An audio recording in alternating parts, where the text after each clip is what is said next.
రాజన్న సిరిసిల్ల జిల్లా వేములవాడ పట్టణంలో పట్టణ ఆర్యవైశ్య సంఘ నూతన భవన నిర్మాణానికి ప్రభుత్వ విప్ శాసన సభ్యులు ఆది శ్రీనివాస్, మున్సిపల్ చైర్పర్సన్ రామతీర్థపు మాధవితో కలిసి భూమి పూజ కార్యక్రమాన్ని నిర్వహించారు.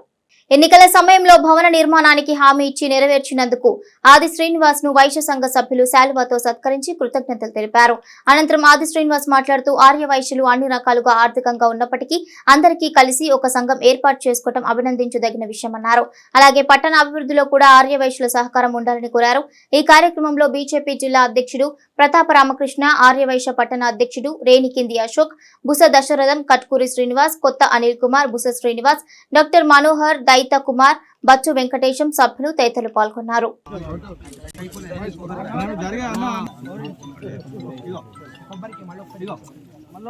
సంబంధించినటువంటి పెద్దలు ఇటీవల 9 వార్డు గట్లుగా విభజన కాబడి దానికి అధ్యక్షులుగా కార్యవర్గ సభ్యులుగా కొనసాగుతున్నటువంటి పెద్దలు,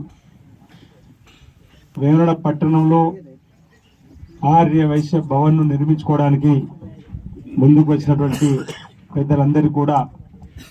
ముందుగా అభినందనలు అందజేస్తూ ఈనాటి కార్యక్రమం ఆర్య వైశ్య భవన్ సంబంధించినటువంటి భూమి పూజ కార్యక్రమానికి నన్ను ఆహ్వానించినందుకు కూడా మీకు ధన్యవాదాలు తెలియజేస్తూ, నాతో పాటు గత ఎన్నికల కంటే ముందు కూడా అనేక సందర్భాల్లో మనం కలుసుకున్నప్పుడు రాబో రోజుల్లో నాకంటూ అవకాశం వస్తే నేను, మీకంటూ అవకాశం వస్తే మనం కలిసి ఉందామనేటువంటి భావనతో పాటు ఒకరి కష్ట సుఖాల్లో మరొకరు పాలు పంచుకుంటూ సామాజికంగా అభివృద్ధి పథంలోకి ముందుకు పోయే క్రమంలో ఒకరికొకరు సహాయ సహకారాలు అందించుకుందని చెప్పినటువంటి ఆలోచన తీసుకున్నటువంటి సందర్భంలో దేవుడి దయ వల్ల, మీ ఆశీస్సుల వల్ల శాసనసభ్యుడికి గెలుపొందగానే అంటే మొట్టమొదటి ఆత్మీయ సమ్మేళనం కూడా మీ ద్వారానే జరిగినటువంటి సందర్భాన్ని కూడా మీ వరకే గుర్తు చేసుకున్నా చెప్పడం జరిగింది. ఆ తదుపరి కూడా ధన్యవాద సభలు కూడా మీకు అందరికీ కూడా ప్రత్యేకంగా విడివిడిగా కూడా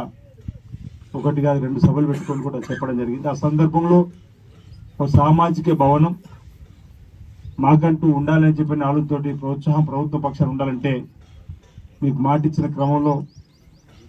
నిలబడతామనే మాట ఈ సందర్భంగా తెలియజేస్తూ, నిధులు వెచ్చించడంలో ప్రభుత్వం ద్వారా తీసుకురావడంలో ఇచ్చిన మాట ప్రకారం నిలబడి మీకు ఆ నిధులకు సంబంధించిన ప్రొసీడింగ్స్ కూడా తొందరలో భవిష్యత్తు 1-2 రోజులు ఒక ప్రొసీడింగ్ రావడానికి అవకాశం ఉంది. మిగతావి కూడా మీరు ఎలా నిర్మాణం చేసుకుంటే ఆ నిర్మాణ క్రమంలో కూడా మిగతావి కూడా మీకు ఇచ్చిన మాట ప్రకారం ఇచ్చేటువంటి ఏర్పాటు నేను చేస్తాను ఆ వైపు నుంచి అనే మాట ఈ సందర్భంగా తెలియజేస్తూ, సమాజం ఇంతకుముందు శ్రీనివాస్ అన్నట్టుగా సమాజంలో సంపన్నులుగా అంటే ఆర్థికంగా ఎదిగి ఉన్నటువంటి పరిస్థితులలో నేను అనేక సందర్భాలు చెప్పిన, ఎక్కడైనా ఏ అవసరం ఉన్నా ముందుగల గుర్తొచ్చింది గ్రామాల్లో ఆర్య వైశ్యుడు అని చెప్పాను. అలాంటి స్థితిలో ఉన్నప్పటికీ కూడా మనందరం కూడా కలిసి ఒక సామాజిక భవనం నిర్మాణం చేసుకున్నటువంటి ఆలోచన రావడం అది అభినందనీయమైన మాట ఈ సందర్భం చెప్తే, ఇప్పటికే వేల పట్టణంలో ఆర్యవైశ్య సత్రాన్ని ఏర్పరచుకొని రాజన్న దేవునికి వచ్చేటువంటి భక్తులకు మెరుగైనటువంటి సేవలు కేవలం ఆర్యవైశ్యులకే కాకుండా ఇతరులు కూడా భవనంలో వసతి సౌకర్యం కల్పించేటువంటి కార్యక్రమాలు చేపట్టడం కానీ, ఆధ్యాత్మిక కార్యక్రమాలు చేపట్టడమే కానీ, లోక కళ్యాణం జరగాలని చేపట్టే కార్యక్రమాలు అనేకం కూడా మీరు మహాలక్ష్మి దగ్గర ప్రతి ఏటా కూడా దిష్టి కుంభాన్ని ఏర్పాటు చేయడం, ఇలాంటివన్నీ కూడా సాంఘిక సేవలు సామాజిక సేవలు కూడా పట్టణ ఆర్యవైశ్య సంఘం ముందుంటుంది, ఏమాత్రం అనుమానం లేదు. ఈ మధ్యలో జూనియర్ కాలేజీలో కూడా అక్కడ ప్రిన్సిపాల్ గారు 1 మాసం రోజులు పిల్లలకి ఎగ్జామ్స్ కంటే ముందు మధ్యాహ్నం భోజనం పెడితే బాగుంటుందంటే కూడా ఆర్యవైశ్య సోదరులకే బాధ్యత అభ్యర్థి వీరందరూ కూడా నిర్విఘ్నం 1 నెల రోజులు మధ్యాహ్న భోజనాన్ని కూడా ఉచితంగా ఏర్పాటు చేసిన దాతల సహకారం, దాన్ని కూడా ఎక్కువ సంఖ్యలో అంటే మా వాళ్ళు కూడా ఉన్నారు, నాతో పాల్చినటువంటి మిత్రులు కూడా కొన్ని రోజులు దాతలుగా ఉన్నప్పటికీ ఎక్కువ సంఖ్యలో ఆర్యవైశ్యుల పాత్రనే నాకు తెలిసిన 60% ఎబోనే ఆర్యవైశ్యులకు సంబంధించినటువంటి పెద్దల అన్నదానంలో కూడా పాల్గొన్న సందర్భం.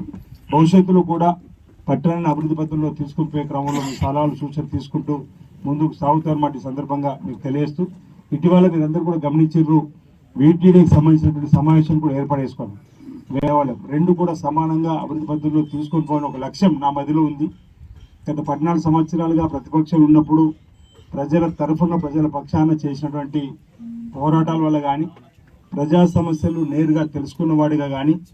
నాకంటూ ప్రజలు అధికారం ఇచ్చిన తర్వాత సమస్య పరిష్కారం చేయాలని ఒక లక్ష్యంలో భాగంగా ముందుకు పోతున్నప్పుడు వేములవాడ టెంపుల్ డెవలప్మెంట్ అథారిటీకి సంబంధించి